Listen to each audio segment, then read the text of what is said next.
Welcome to Gambling with an Edge. And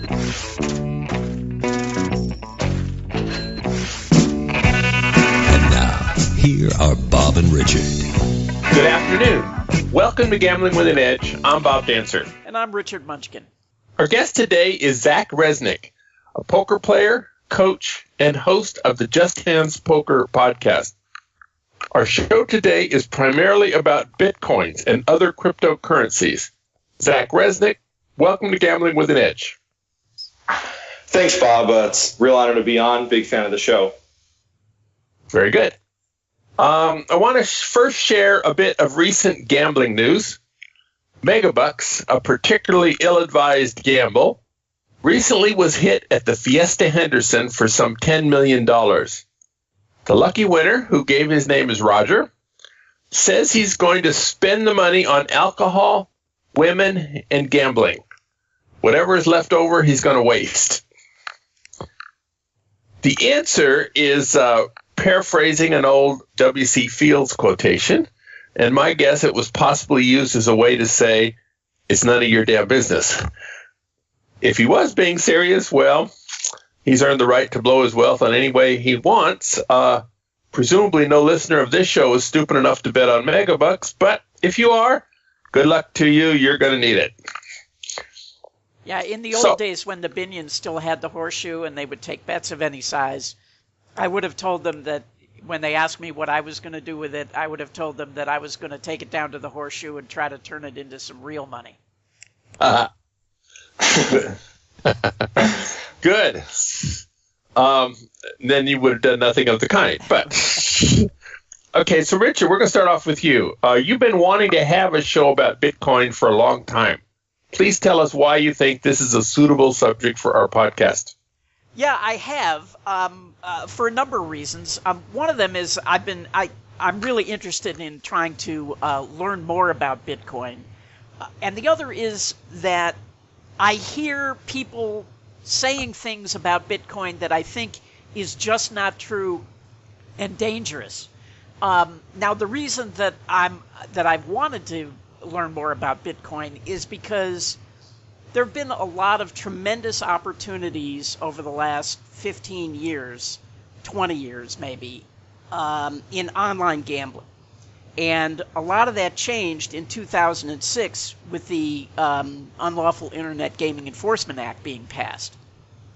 And there were still casinos that would accept customers from the United States, but it became a tremendous hassle to try to get money in and out of those casinos. You could try Western Union, and periodically they would set up these phony, credit card processors, but it to me, it was just to the point where it wasn't worth trying to play anymore. And since Bitcoin has come along, I keep telling myself, well, maybe opportunities are there again, because now the one thing Bitcoin is very good at is transferring money very easily to anywhere in the world. But, I guess because of laziness, I haven't really investigated it yet. So that's part of really why I'm interested in talking about it. And as far as the things I hear people say that are dangerous, the most important one is people think that this is anonymous. And I think 99% of the time that is not true. And the U.S. government is very interested in anybody who has Bitcoin. And if you have Bitcoin, you're supposed to be declaring it on your taxes. So those are some of the reasons why I wanted to really do a show, and why I think it's pertinent to our listeners. All right, so we're going to be talking about most of those issues. So Zach, to start with, what is blockchain? Yeah, great question. But before I address that, I just want to kind of reiterate a point that Richard said about it being anonymous. It's actually significantly easier for the U.S. government or anyone to kind of track your transactions because of the technology of the blockchain.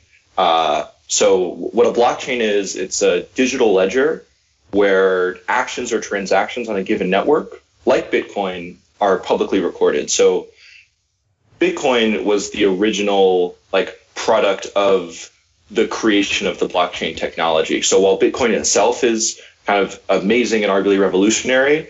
Many, including myself, would argue that the blockchain technology itself is kind of a more important result of the creation of Bitcoin. So kind of for an example, on the Bitcoin network, if I send money from my Bitcoin wallet to yours, Richard, every computer on the network updates this publicly available ledger with the transaction that was observed. So for a payment not to register, for someone to lose their money, for there to be, some mass conspiracy of fraud, over 51% or slightly over 50% of all the computing power on the network would have to kind of coordinate this. And what I think, and what most people in the space think, is that that is something that's less likely to occur than a government deciding to outright steal, confiscate, or rapidly inflate their currency. And while it might seem a little far-fetched that the U.S. government might do that, there's definitely many governments in the world where it's kind of unarguable that they currently do that. So Bitcoin's a nice solution to store their money in now, even despite the volatility. So it's really sort of like when people want to flee a currency. In the past, they would buy gold.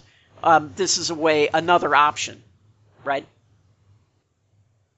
Yeah, so it's arguably a much better store of value than gold, even though it's a little more volatile, just in terms of the fact that you don't have to carry it around. So what's traditionally been used to store value in countries with a rapidly inflating currency like Argentina is people buy and hoard literal US dollars, and then sometimes things like gold or jewelry. Well, with Bitcoin, you could have a significantly more secure wallet, both secure from governments and secure from people trying to steal your money. So here's one of the things that I have a hard time wrapping my head around about blockchain.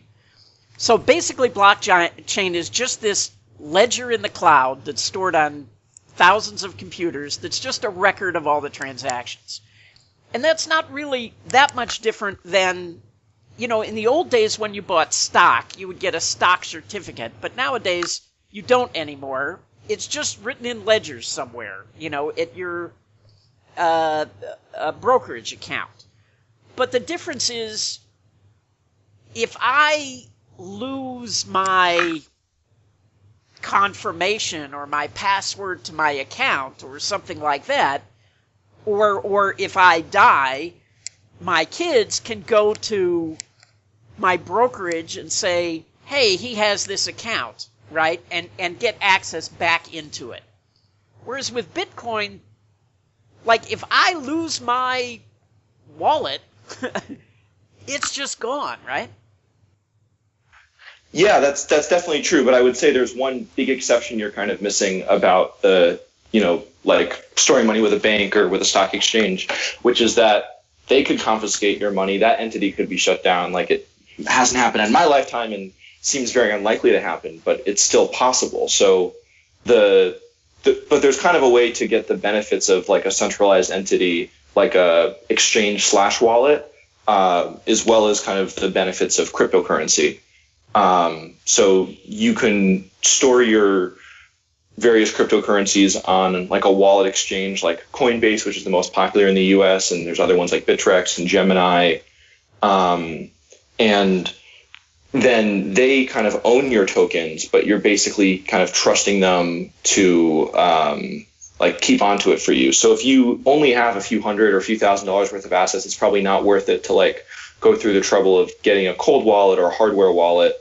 But once you get above that, I think the risk is much higher of one of those companies going bankrupt or someone hacking into those companies versus if you're kind of smart about how you use your cold wallet, storing the money for yourself. Okay, so I want to get to cold wallet and hardware wallet, but first, this idea of these exchanges, that's exactly what Mt. Gox had happen, right? One of the first big exchanges was Mt. Gox, and people lost hundreds of millions of dollars because they were keeping their Bitcoin there, right? Yeah, so Mt. Gox is one of the biggest exchanges, and I think for most of its operational history, it had the majority of trading volume of Bitcoin. And there's kind of a long history about how this happened. I can go into a little bit of it, but basically, yeah, you're trusting a central entity, and I think it's unarguable that Coinbase, even if it's the most trustworthy exchange, is probably going to have a greater likelihood of getting hacked into or of somehow losing your money, some or all of your money, than like a JP Morgan Chase or Bank of America. But there's definitely people who would argue the other side of that. All right, so why don't we talk about what is a cold wallet and a hardware wallet? Okay, yeah. Sorry for throwing those terms out kind of before getting into them. So the cold wallet is a wallet that's not connected to the internet. So it's just somewhere where you have your public and private key stored. This could be a note card at home, a laptop in a safety deposit box, or even memorized in your head and never written down anywhere. It just means that it's not connected to any kind of piece of technology or connected to something that could, be hacked. It could still be stolen, or you could be tortured for it, but it's doesn't have the same kind of security vulnerabilities the way that an Experian data breach couldn't happen with a cold wallet.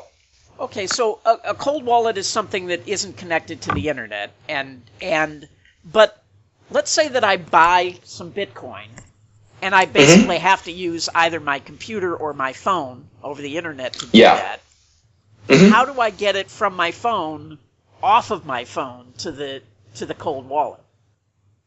Yeah, so what you do is whatever exchange you use, like let's say you use Coinbase, which is going to be true for probably most listeners listening to this podcast, you would then create a separate wallet that could be a cold wallet, or I think a cold wallet's actually not, don't quote me on this, but just means it's actually not connected to any technology. A hardware wallet is using a piece of hardware to actually secure your coins, but that doesn't have to be connected to the internet. So you can make a wallet, you can use one of the somewhat centralized apps. There's like an iPhone app called Bread where I have some Bitcoin on, but then I also have a hardware wallet, which is basically like a USB key that I plug into my computer, and it doesn't have to be connected to the internet for me to kind of read how many Bitcoins are there, but to kind of update the ledger and to receive new Bitcoin, I need to connect it to the internet.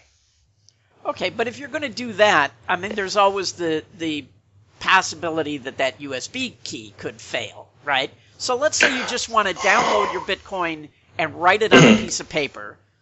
And how do you do that?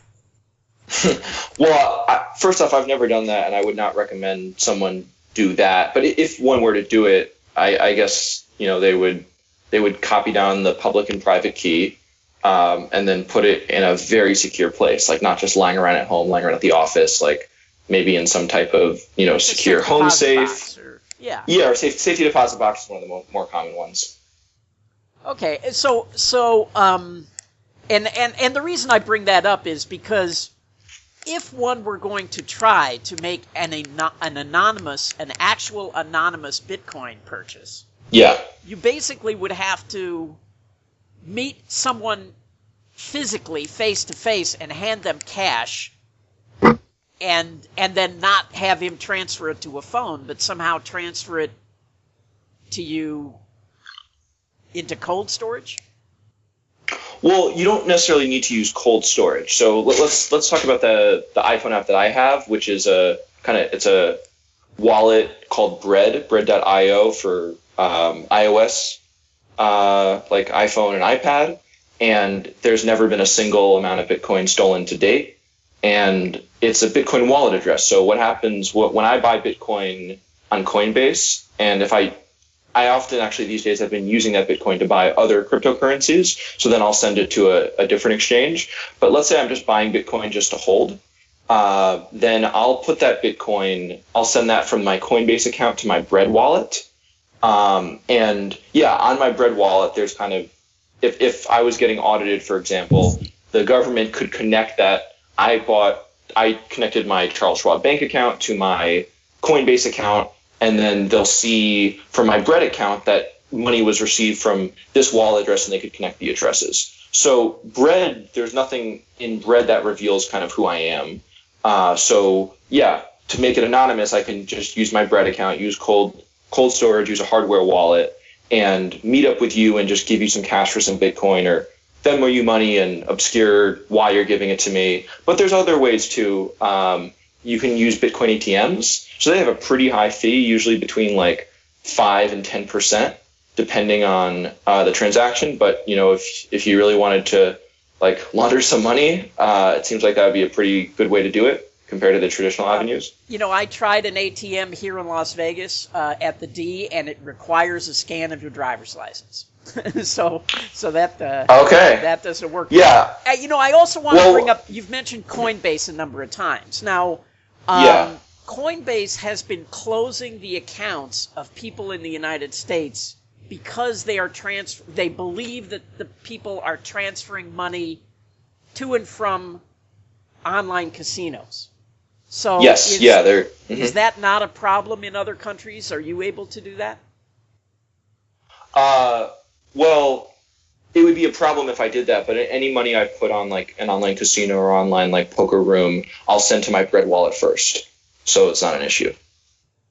Oh, and you can go directly from your Bread wallet to the poker site? Yeah, so with the way Bitcoin works is to send money, you just need kind of a receival address. So I would go on the poker site, I would copy that address, put it into my Bread wallet, and send it. And then all they see is that it comes from a wallet that's a series of numbers and letters. They don't see kind of who it's connected to.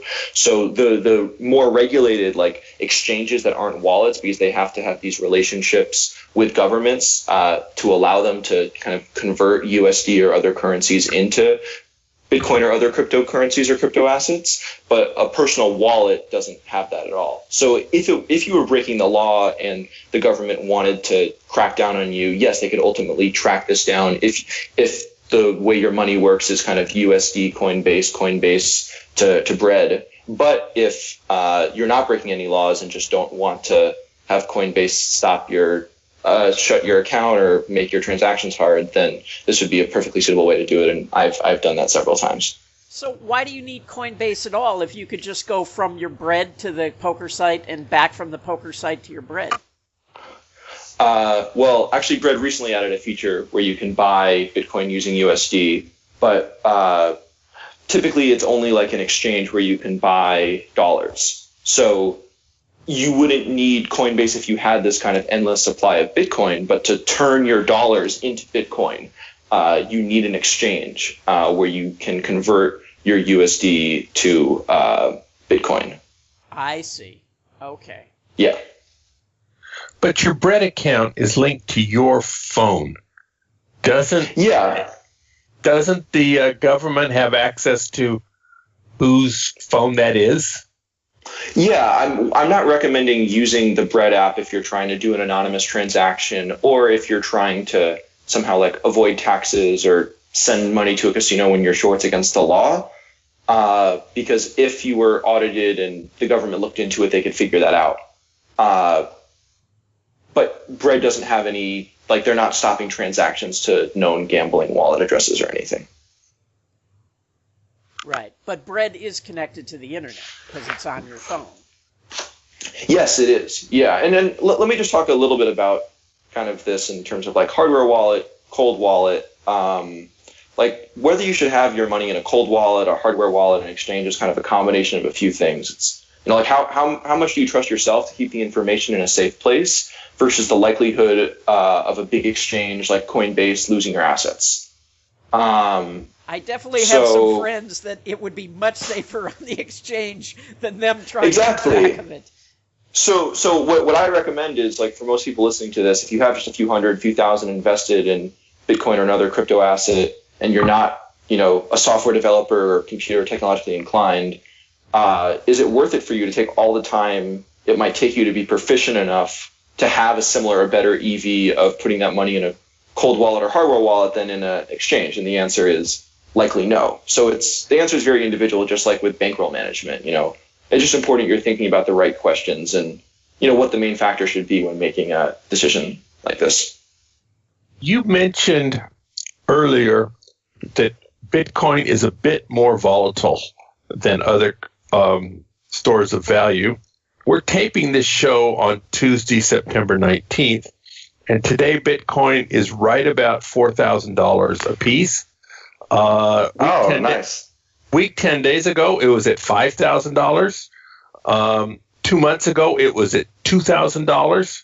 these are huge swings in short periods of time. This, if as a store of value, this strikes me as a rather poor choice. You're really in for a big ride here.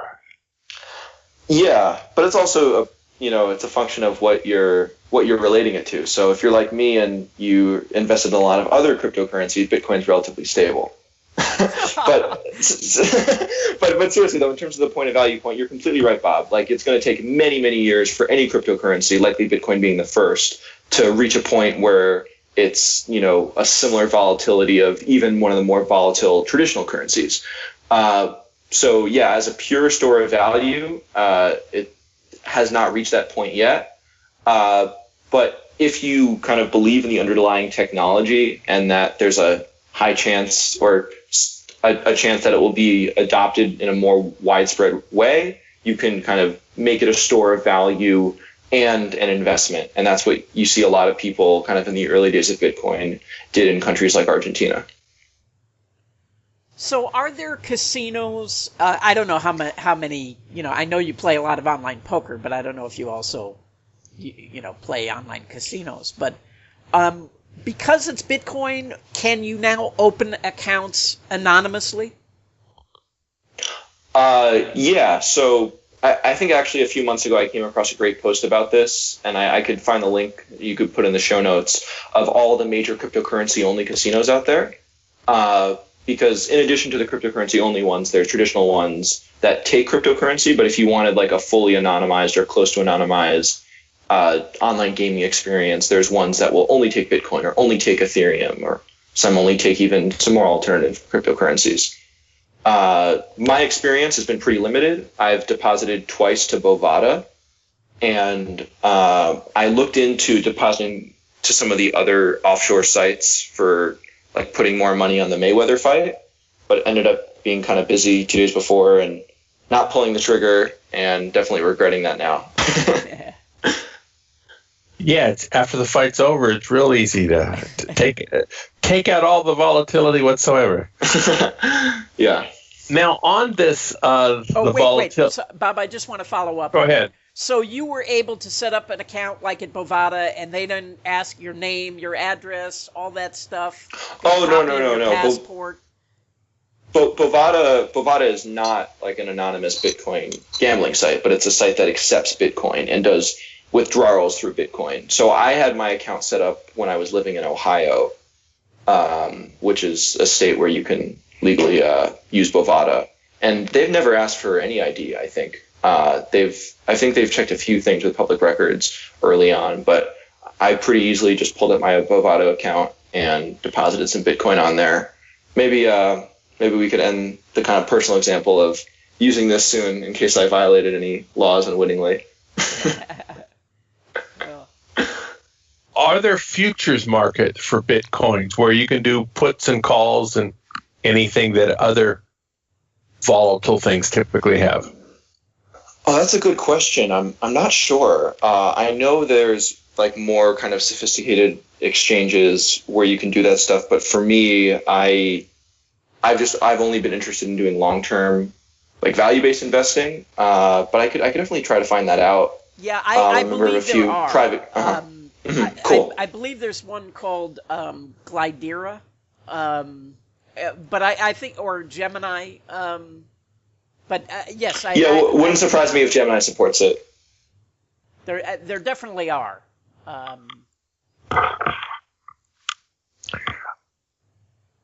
there other ways of using Bitcoin in gambling situations that we haven't talked about yet? Yeah, there are a lot. So one is kind of a newer company. Have either of you guys heard of Virtue Poker? No.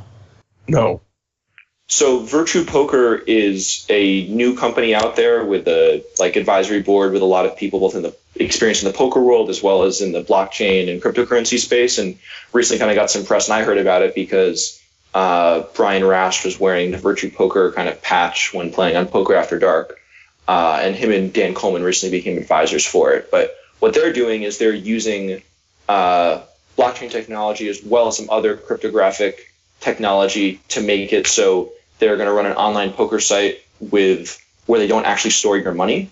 So you don't, like, a big theme of different crypto assets and Bitcoin is kind of like trustless trust, where like you don't have to trust any individual person or groups of people to be just, near 100% sure that there's going to be no fraud occurring. So with Virtue Poker, I don't know a ton about it, but it's a really interesting white paper for people that want to learn more about this. Is you're going to play at a table, and then every time you play at a table, the money goes to escrow, not to Virtue Poker. And then when you cash out from that table, from either the tournament or from the cash game, then that money in escrow, like let's say you won $100 worth of Bitcoin, so now you get an extra $100 worth of Bitcoin, or maybe they're going to use their own token or some type of cryptocurrency that's then set back to your personal wallet. So they're never actually storing the money. So it eliminates the possibility of, an ultimate bet, a full tilt, all of these things happening. And as you guys both know, there's a ton of volatility in terms of just various online poker and gambling sites kind of taking your money or going insolvent and, not giving you some of your money back. So that's, I think it has a lot of other benefits compared to what's currently available, including because they're doing this, like they need to hire less people for security, so they're saying they want to always charge the lowest rate of any online poker site out there. We'll see if they actually deliver on that. But yeah, there's a lot of, I think, cool ways to use both cryptocurrencies themselves and then blockchain technology to facilitate, different types of gambling activities. Well, the other thing that it's really good for is, as a blackjack player, it's always a problem, especially when you go to another country. How do I get money to that country? How do I get money out of that country? So if you can, and especially in your case, Zach, if you're tied into the poker world, if I went to Macau, I'm sure I could find a poker player there that I could, send Bitcoin to and get cash there in Macau. And when I'm done, buy Bitcoin and just send it back or whatever. So, and it's very cheap to make, to send money that way. Yeah, that's a huge advantage compared to using traditional means of sending money. And that's probably the biggest way Bitcoin is used right now. So you don't actually need to use Bitcoin as like a store of value to get the benefits from it. So the biggest use case that's going on now with Bitcoin, where it's actually providing value to consumers today, not speculating on future use cases of it, is for remittances. So, right now you have many people that come from third world countries and much poorer countries that work in other countries and then send the majority of their income back home. And using kind of traditional banks and services, they take between 10 and 20% of this money, where now they can use Bitcoin, and basically it insta converts both ways. So they send their money, they send their USD or whatever currency they're using through this software. They take likely a very, very small fee compared to the status quo. Then that is sent to some other wallet, and then that money is then converted into the local currency and cashed out there. So you're taking advantage of Bitcoin, but you're not actually storing any money with Bitcoin. Yeah. And I mean, in the old days it was hard enough, but today if you were to walk into a bank in, say, Singapore with 50,000 US and say, I want to wire this to the US, I mean, you got no chance. Yeah, and I've definitely heard of a lot of poker players this past summer that were using Bitcoin and Ethereum during the series to basically send money instantly. Because, like, let's say you're playing at a table with some guy that you maybe kind of trust, but that you wouldn't ordinarily lend money to, and you don't want to kind of put it on the sheet or wait a few days. You can just be like, listen, open your Bitcoin wallet app and send that money to me. Bitcoin's actually been taking a while to confirm transactions and kind of a problem with the scaling of the network. But let's say this was, back during a time when it, takes a few seconds or a minute or two, then you send that money and then the transaction's confirmed. Or with Ethereum, with, very, very quick transaction times, then that money's in your account. So you're never actually taking a risk, kind of that idea of trustless trust. Yeah. All right. We've been talking to Zach Resnick about Bitcoins. We're going to take a break for commercials, and we have several more questions to ask him shortly. The South Point has more than 10,000 games, returning more than 99%. This is more than anyone else has. In September, there are 2 casino-wide progressives going at all times. The big one starts at $10,000 and must be hit by $25,000. If you're playing with your card and have bet at least $1 in the past minute, you get $25 in free play if somebody else hits it. The progressive then resets at $10,000 and begins to climb again. The second progressive starts at $1,000 and must be hit before $2,500. It's expected that will go off about 3 times per day. Week 9 of the free video poker classes, Wednesday, September 27th, is Deuces Bonus Poker. The game is a combination of Deuces Wild and Bonus Poker, where you receive more money for 5 of a kinds, especially 5 aces, but only receive single money for straights. Class will be held Silverado Lounge, which is the first lounge you come to entering from the parking garage. Everyone at least 21 years of age is welcome. At videopoker.com, it's the best place to play lots of games. If you sign up for the gold membership, $8.95 a month or $79.95 a year, this allows you to get correction on most of the games. The game of the week is split card poker, where 2 separate cards can occupy one position. Sometimes the split happens on the deal and sometimes on the draw. You receive a split card. For every split card you receive, an additional card is with equal probability, 1 rank higher, 1 rank lower, or the same rank. For example, if the ace of clubs was your split card, 1/3 of the time you get the king of clubs with it, 1/3 of the time you'll get the deuce of clubs, and 1/3 of the time you'll get another ace of clubs.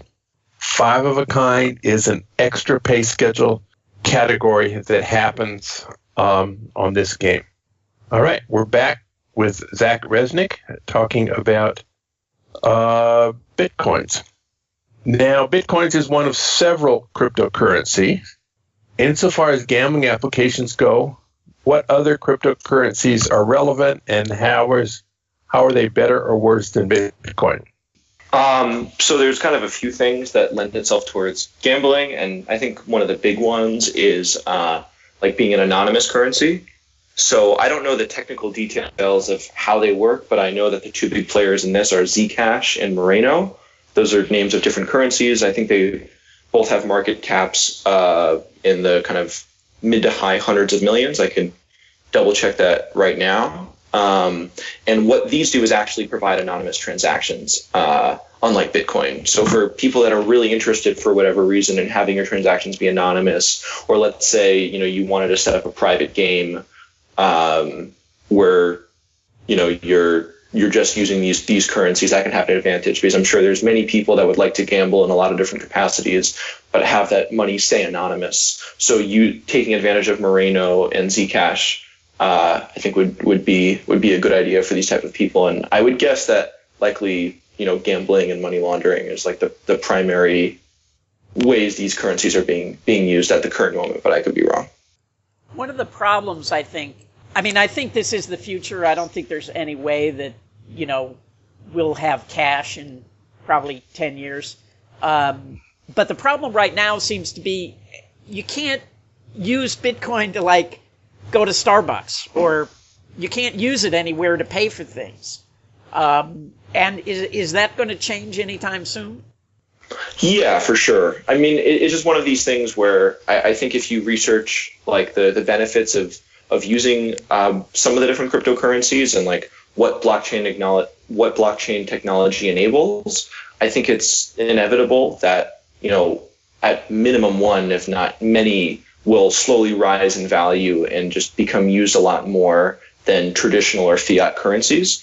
While it's not possible to pay at your average Starbucks Bitcoin now, the adoption is growing.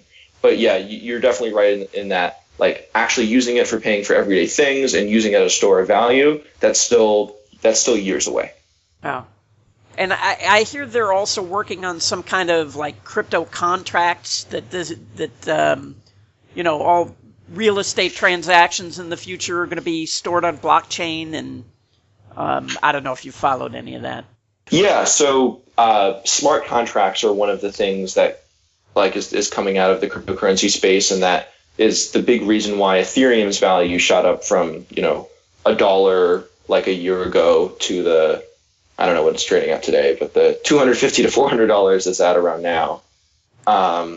And what a smart contract is the ability to kind of execute a contract without having to trust the other person.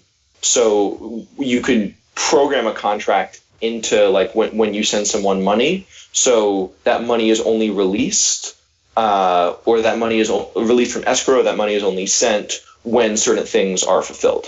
So an easy application of that is kind of escrow and the amount of money middlemen in the real estate space take out using traditional escrow. But developers are building incredibly complex apps on top of Ethereum and other cryptocurrencies like Neo that enable kind of the building of smart contracts and decentralized applications. Why Ethereum as opposed to Bitcoin? Why are they jumping in onto that particular coin? So you can't use Bitcoin to make smart contracts. I don't have a technical background, so I don't know the specifics of how this works. But Ethereum, the idea of smart contracts was a part of the creation of it, and it was there from the beginning. So most of the smart contracts out there aren't just using a different cryptocurrency or crypto asset kind of incidentally where you could replace USD, although there are some interesting projects in that space, but you're building software on the Ethereum platform.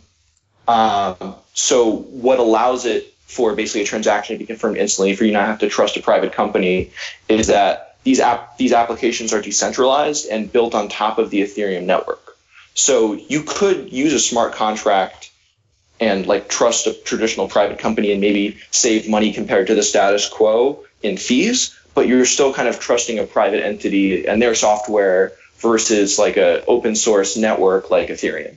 So are poker players using this to stake each other in tournaments and stuff yet? Have they built some kind of app for that? It's really funny you mentioned that, because just last week, kind of in preparation for this, I was thinking about all the different applications of cryptocurrencies and smart contracts to gambling, and what I ultimately came up with is that an app, a decentralized protocol to do that, or a decentralized application to do that with staking, or even to facilitate the buying and cashing out of cash games, I think would do very, very well. I haven't researched it enough to know whether you actually have to build your own currency to do that. I think it's very unlikely, or whether you can just build kind of a decentralized app on top of the Ethereum network or another cryptocurrencies network. And I think that would likely do very well in the gambling world. I probably won't go too far past the research stage. So if someone wants to build this, I think it would do very well and have some pretty quick adoption amongst not just the poker community, but the gambling community as a whole. When do you predict the IRS will start accepting Bitcoin? That's a funny one. I'm surprised they don't already. I mean, all they really care about is that they get paid. So, yeah. I mean, I know they take a loss on credit card payments because they offer it for 1.5 to 1.2% fees, which is noticeably lower than the general kind of interchange fees. So I think they really just care about getting paid quickly. So I wouldn't be surprised if they're taking it in a few years. Yeah, you probably don't want to pay your taxes anonymously. All right. So we're going to move off of cryptocurrency for a bit. Zach, you're also a poker coach, and you host a podcast. What's that all about?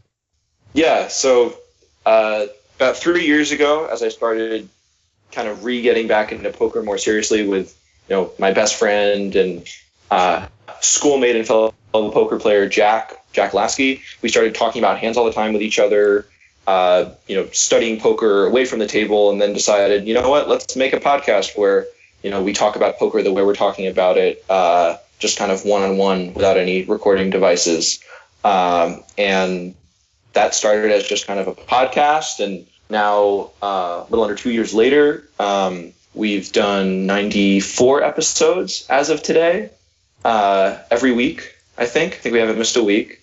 And what we try to do is do high quality analysis of like low and mid stakes live poker with a focus on like exploitative play from a place of, understanding the game theory behind poker. And through the podcast, we've had the opportunity to kind of grow a little business around it, creating content, doing live events using RFID tables where we kind of put on poker games and have students and interested people improving their game show up, and then we do some analysis of their play and give recommended tools and strategies to improve. And then we have private students where we work with them in person and over the internet, mainly one-on-one, but some small groups as well. Are those games on Twitch? Yeah, we've streamed all the games on Twitch. You can find recordings of the games on our YouTube channel or on Poker on Air's YouTube channel, or then on our website, justhandspoker.com. And that's the name of the podcast as well, Just Hands Poker? Yeah, it's called Just Hands Poker.